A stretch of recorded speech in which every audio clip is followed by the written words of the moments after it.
All right, welcome back. Just zipping through the first hour. These guys were probably out in the Hamptons with the cool people for the last couple weeks, but finally they're back. They've been with me from day one. Two great friends of the show join me right now to do my favorite thing, mix it up. Democrat, Republican, I throw out the topics and drink. They duke it out, and we all shake hands and part friends at the end. John Burnett joins me today, Managing Director of One Empire Group, columnist for Newsmax, former Republican candidate for New York City Comptroller. David Eisenbach, historian, Columbia University professor, and former Democratic candidate for public advocate.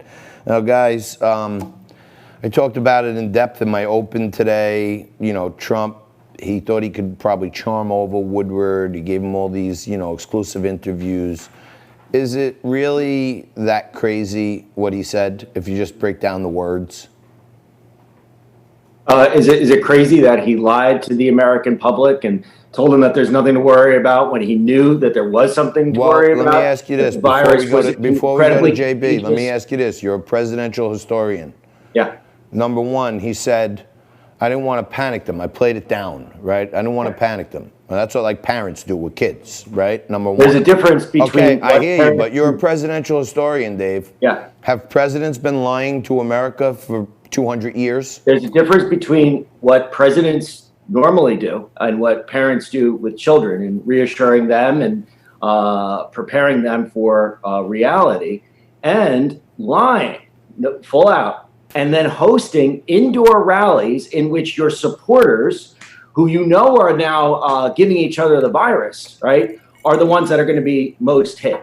There's no question that Trump's lie has cost American lives. JB?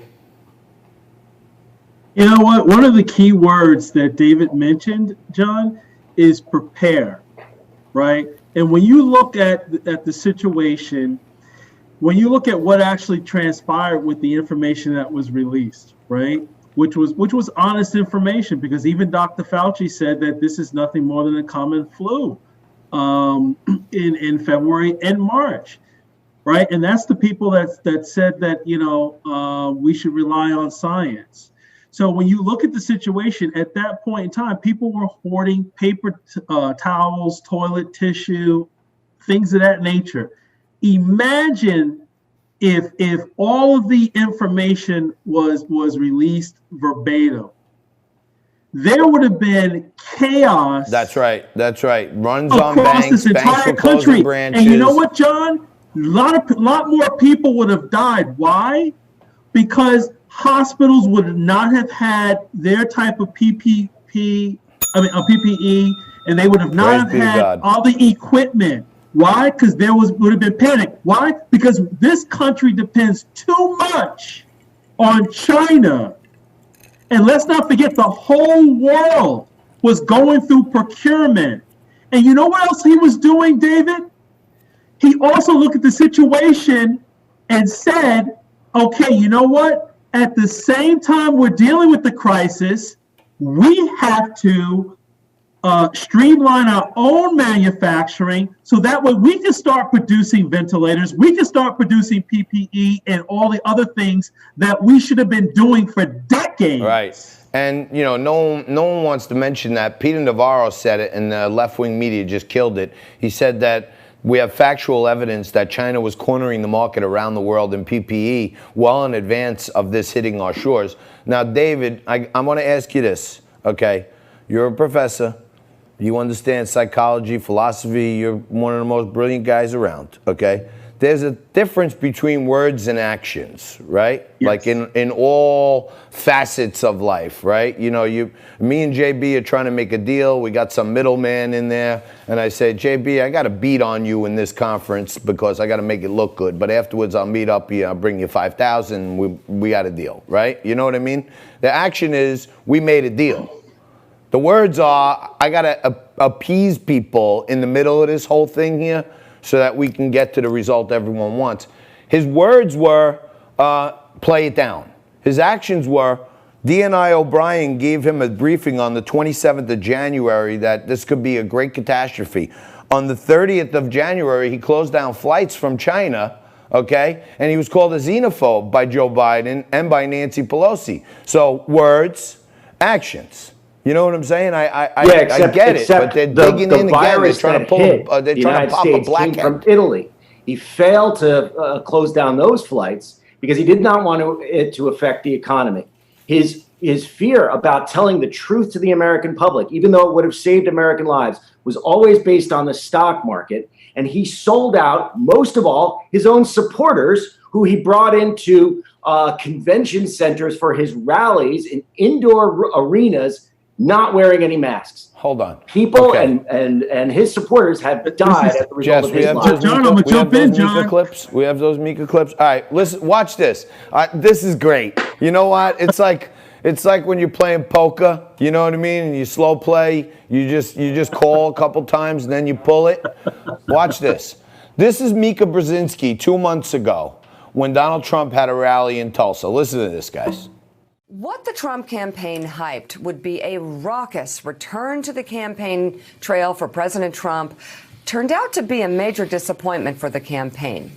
While the Trump re-election effort boasted it would fill the Bank of Oklahoma Center that seats more than 19,000 people, the Tulsa fire marshal tells NBC News that 6,200 supporters ultimately filled the general elections section of the enclosed arena.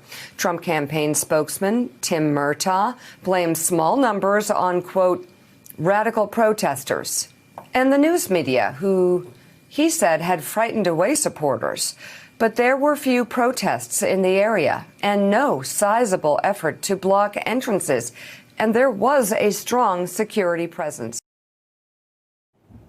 So here's Mika 2 months ago talking about what a crap rally. There was nobody in there, right? And then watch this. Here's this morning. Here's the fear-mongering. The fear-mongering. They forget what they say, I guess. Watch this. Here's this morning. Sparse rally. No one there. 6,000 people in a 19-seat arena. Watch this today.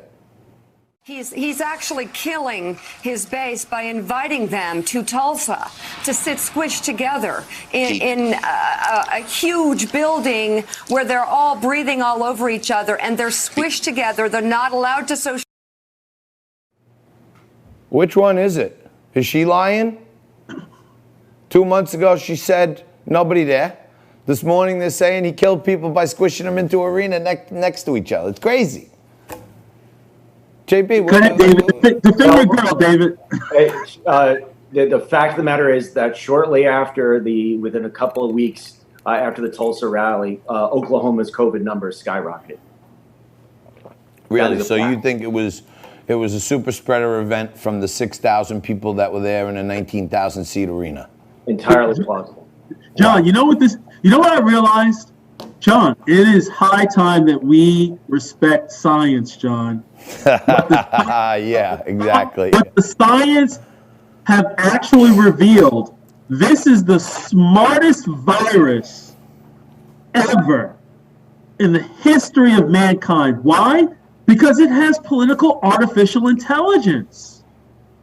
It actually completely disregarded the 100 plus days of rioting, looting, violence of all sorts on major metropolitan city streets, John. Right, those are not super spreaders, but and the virus specifically targeted Republicans. Mm-hmm. So even the virus is partisan. No wonder why Joe Biden and Kamala Harris are actually running with the COVID virus in regard to but I mean, President Trump. This is crazy. Yeah, Joe, it doesn't matter. He can't get squished people into an arena. There's only 20 people show up for his stuff. But Dave, refuse to talk about the thousands of people that are congregating in New York City streets for protests without masks, without social distancing. Every day. Hey, we got two more topics. We have a minute left. Can you guys do one more segment, or you want to? Sure. Of course. Oh, okay, good. All right. So then let me give you a couple quick updates. These guys are going to hang around. We're going to mix it up some more. For those who are just tuning in, we're doing a contest today sponsored by one of our new sponsors who's coming on board. Wants us to build up our social media friends and stuff. So if you're watching on Facebook, and we got the best Facebook audience out there, and if you're watching anywhere, go to our Facebook. And Send us a comment with what kind of drink you're drinking today. I'm drinking Bullet Bourbon. Okay, how you're having your liquid lunch, and tag one friend. Post a drink, tag a friend who you think might like liquid lunch. At the end of the show today, we're going to spin the wheel. Somebody's going to win $50 in cold, hard cash, and you're going to get it like a minute after. And I think I even have the shots of yesterday's win, a golf performance company. Come back right after this with some more Mix It Up on Liquid Lunch.